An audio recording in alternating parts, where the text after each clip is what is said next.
Hello, Stephan Külgen here again. And how quickly 2 months do fly on by.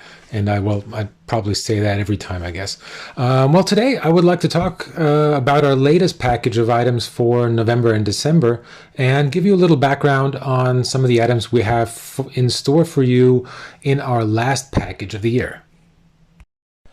While flipping through the new brochure for November and December, I noticed that this time around we have a few Latin American models in this package. As we do have different production lines, we often only just before the printing deadline of the new brochures finalize what ultimately ends up in the package. There's always quite a bit back and forth depending on progress in production or if there are any holdups due to missing approvals or such. We have, for the first time, a model of Copa Airlines from Panama, an airline that has been around for quite some time and dates way back to the 1940s. On the other side, we have fairly new Arajet, which has ambitious plans to connect the Dominican Republic to all of the Americas. For both airlines, we are starting off with Boeing 737 MAX aircraft in the 1 to 500 scale. Let's stick with Latin America for a little bit more. We also have some more from the American continent, both old and new. We have an IL-62 in the original livery of Cubana de Aviación, and we have Lionel Messi. Some of us, especially here in Germany, quickly forgot about last year's Soccer World Cup, but Argentina ultimately won an exciting final against France. The airline had painted this A330 before the championship actually began. All they had to do was add a third star to the fuselage.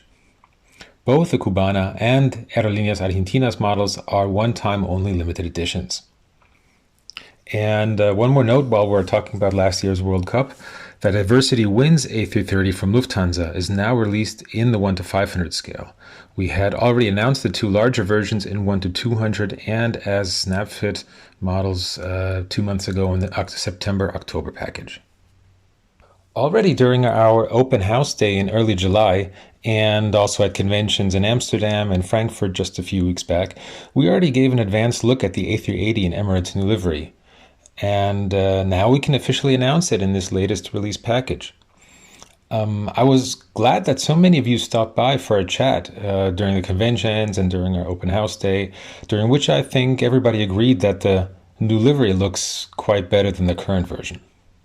Earlier this year, we had already announced that we're working on modifying our tooling, adding parts to modernize our Lockheed Hercules model in 1 to 500.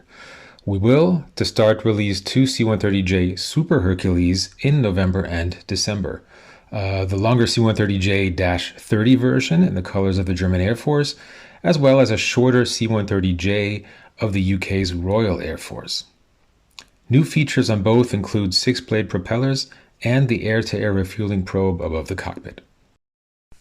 Just a few years back, Turkish Airlines celebrated its 300th aircraft, and now already its 400th aircraft.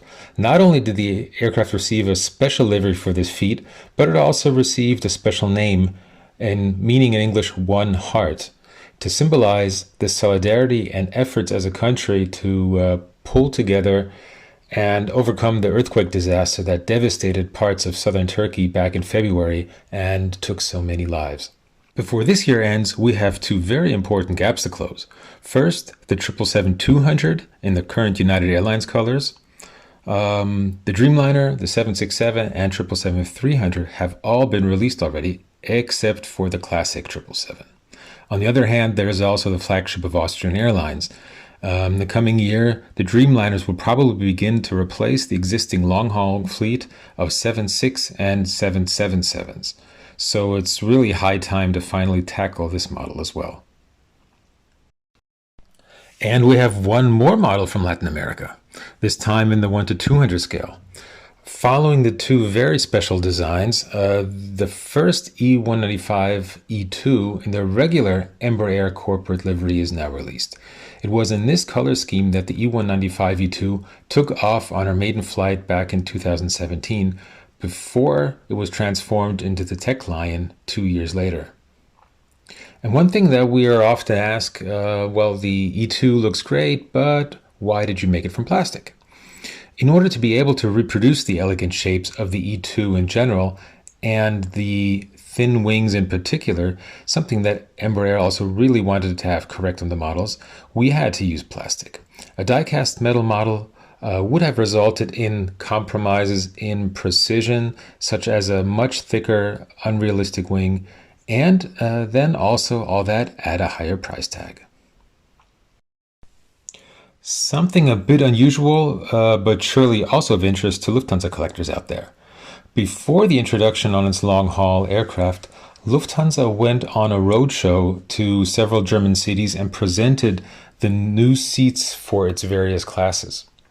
The new Allegris cabin was installed in the trailer, including carpets, correct seat pitch, and original cabin lighting.